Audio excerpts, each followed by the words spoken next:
Hello friends, आज का हमारा टॉपिक है stab wound. Stab wound pointed weapon की वजह से होता है। Pointed weapon like knife, sword.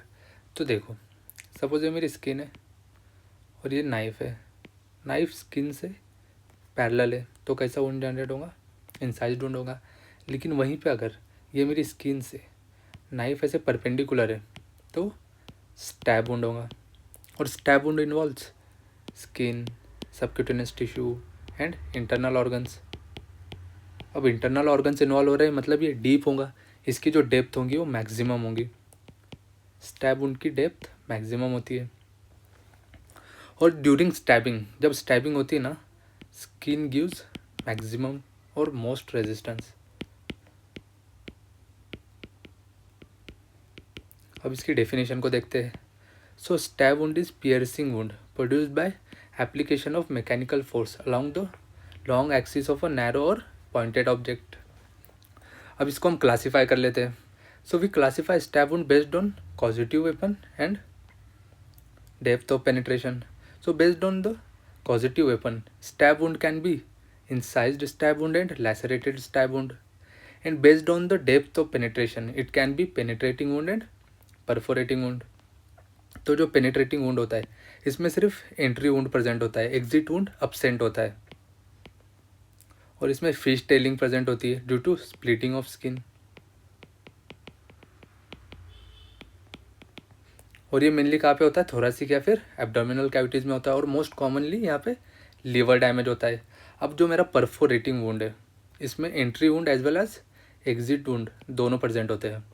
और एंट्री वुंड कैसा होता है? ऑब्वियस सी बात है, जो एंट्री वुंड होता है वो कैसा होता है? इसके एजेस लार्ज और इन्वर्टेड होते हैं। वहीं पे जो एग्जिट वुंड है उसके एजेस स्मॉल होते हैं और इवर्टेड होते हैं। अब हम इसके फीचर्स को समझते हैं तो हम पहले नाइफ़ के बारे में थोड़ा सा देख लेते हैं। तो ये मेरा नाइफ़ है। ये नाइफ़ का क्या है? हैंडल है। और इसको हम हिल्ट गार्ड कहते हैं। ये जो है ना, इसको हम हिल्ट गार्ड कहते हैं। फिर ये नाइफ़ की ब्लेड है, ये लेंथ है, और ये क्या है? ब्रेड्थ है। और ये क्या है नाइफ़ की? ये है नाइफ़ की थिकनेस। तो हमने नाइफ़ के बारे में तो देख लिया। अब हम जो स्टैब वुंड है उसके डायमेंशंस को समझते हैं। तो जो सपोज देखो, ये मेरा स्टैब वुंड है। ये क्या है? स्टैब वुंड की लेंथ है। और ये क्या है? ब्रेड्थ है। और ये क्या होंगी? स्टैब वुंड की थिकनेस। तो स्टैब वुंड की जो लेंथ होती है ना वो स्लाइटली लेस होती है than the breadth of blade. ये जो ब्लेड की ब्रेड्थ है इससे थोड़ी सी कम होती है स्टैब वुंड की length due to stretching of skin या फिर इलास्टिसिटी ऑफ द स्किन। अब नेक्स्ट है ब्रेड। तो जो हमारा स्टैब वुंड है उसकी ब्रेड करस्पॉन्ड करती है थिकनेस ऑफ ब्लेड से। इससे ये जो ब्लेड है ना इसकी थिकनेस से वो करस्पॉन्ड करती है। अब डेप्थ, तो जो स्टैब वुंड है हमने देखा इसकी डेप्थ मैक्सिमम होती है। ये रही डेप्थ। और ये करस्पॉन्ड करती है नाइफ की लेंथ से। और ये जो यील्डिंग एरियाज होते हैं लाइक एब्डोमेन और थोरैक्स, यहाँ पे नाइफ की लेंथ से ज़्यादा भी हो सकती है। अब शेप ऑफ वुंड को समझते हैं। तो देखो, हमारे पास मेनली दो तरह के जो नाइफ होते हैं। एक होता है सिंगल एज नाइफ। इसकी ये सिर्फ जो सिंगल एज नाइफ है ना इसका सिर्फ एक सरफेस शार्प होता है। और ये क्या है? इसका ब्लंट पार्ट है। लेकिन जो डबल एज नाइफ होता है ना उसके दोनों ही सरफेस कैसे होते हैं? शार्प होते हैं, दोनों ही पार्ट। तो सिंगल एज नाइफ की वजह से हमारे पास जो वुंड आता है वो वेज शेप्ड या फिर ट्रायंगल शेप्ड होता है या फिर टीयर ड्रॉप शेप होता है। और इसमें फिश टेलिंग प्रेजेंट होती है due to splitting of skin. फिर जो हमारा डबल एज नाइफ है उसकी वजह से जो वुंड आता है वो कैसा होता है? स्पिंडल शेप या फिर ओवल शेप होता है। अब स्क्रू ड्राइवर की वजह से जो ना स्टैब वुंड का शेप होता है वो कुछ इस तरह का होता है। आइस प्रिक की वजह से ऐसे सर्कुलर, स्मॉल सर्कुलर वुंड होता है। और फॉर्क की वजह से मल्टीपल स्मॉल सर्कुलर वुंड्स होते हैं।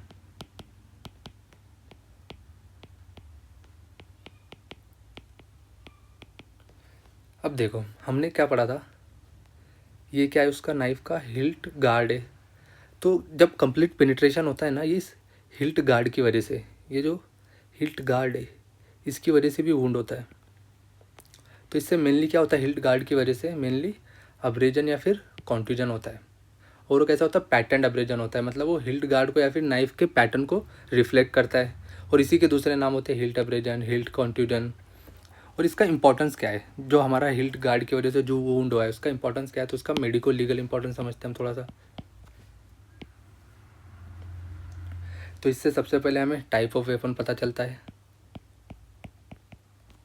फिर एज ऑफ इंजरी हमको पता चलती है, जो एब्रेजन या फिर कॉन्ट्यूजन है उसके एज को हम निकाल सकते हैं, और इससे हमको डायरेक्शन ऑफ स्टैबिंग भी पता चलती है।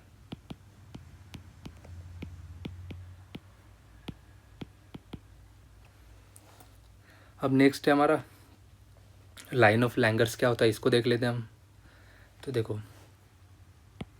लाइन ऑफ लैंगर्स ना, ये ऐसे कुछ इमेजिनरी लाइंस होती है हमारी बॉडी पे, ये करस्पॉन्ड करती है कोलेजन फाइबर्स को। तो ये जो लाइन ऑफ लैंगर्स है, अगर इसके पैरेलल कुछ इस तरह से इसके पैरेलल अगर मेरा वुंड है तो इसमें लेस गैपिंग प्रेजेंट होती है।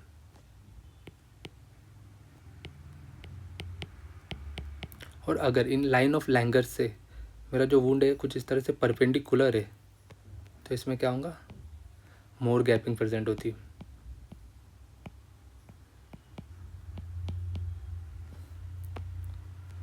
अब नेक्स्ट है हमारा हाराकिरी या फिर सेपुक्कू। अब ये हाराकिरी या फिर सेपुक्कू क्या होता है, ये एक ऑनरी सुसाइड मेथड है which is perform by ancient Japanese soldiers. जो पुराने ज़माने में जो जापानीज सोल्जर्स होते थे ना, तो वो सुसाइड करते थे। उसी मेथड को हम क्या कहते हैं, हाराकिरी फिर या फिर सेपुक्कू कहते हैं।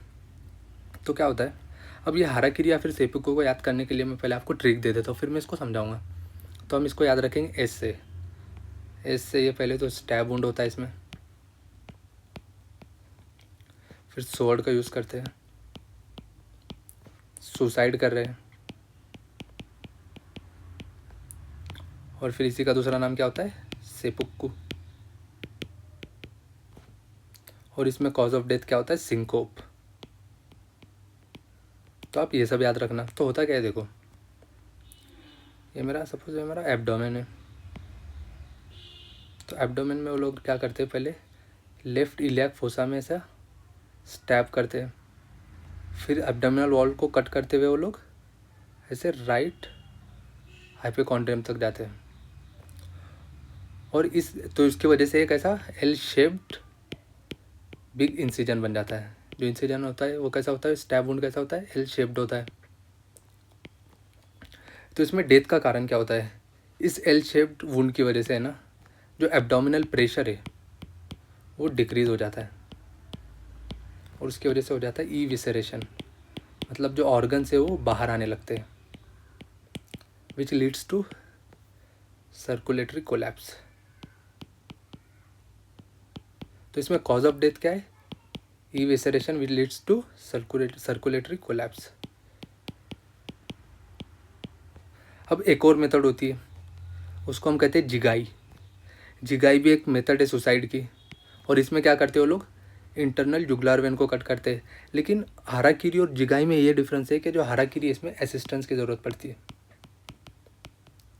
जिगाई में असिस्टेंस की ज़रूरत नहीं पड़ती है। अब हम लास्ट टॉपिक है हमारा इसका, medico legal importance of stab wound. So we can find type of weapon, फिर डायमेंशन ऑफ वेपन, फिर movement of knife in the wound, फिर हमको डेप्थ ऑफ थ्रस्ट पता चल सकती है, फिर डायरेक्शन ऑफ थ्रस्ट पता चल सकती है, फिर we can find the amount of force used, फिर एज ऑफ वुंड जो हमारा था ना, एब्रेजन या फिर कॉन्ट्यूजन हिल्ट गार्ड की वजह से, उससे हम एज ऑफ वुंड भी फाइंड कर सकते हैं। फिर मैनर ऑफ इन्फ्लिक्शन, सुसाइड है या फिर होमिसाइड है, ये भी हमको पता चल सकता है, या फिर एक्सीडेंटल है। तो यहाँ पे देखो, इसको हम डायग्राम से थोड़ा सा समझ लेते हैं। ये क्या है, मेरा स्टैब वुंड है, इसके मार्जिन्स कैसे क्लियर है, लेकिन इसके मार्जिन्स के अराउंड अब्रेजन और कॉन्ट्यूजन प्रेजेंट है ड्यू टू हिल्ट गार्ड। फिर ये सिंगल एज नाइफ, ये डबल एज ब्लेड। फिर देखो ये क्या है वुंड की, ये लेंथ है, और ये क्या है, ये ब्रेड्थ है। लेकिन इसकी डेप्थ कहाँ पे है, ये वाली इमेज में इसकी डेप्थ को देखते हैं। ये उसकी डेप्थ है। So that's all about stab wound. मिलते हैं नेक्स्ट वीडियो में, तब तक के लिए बाय।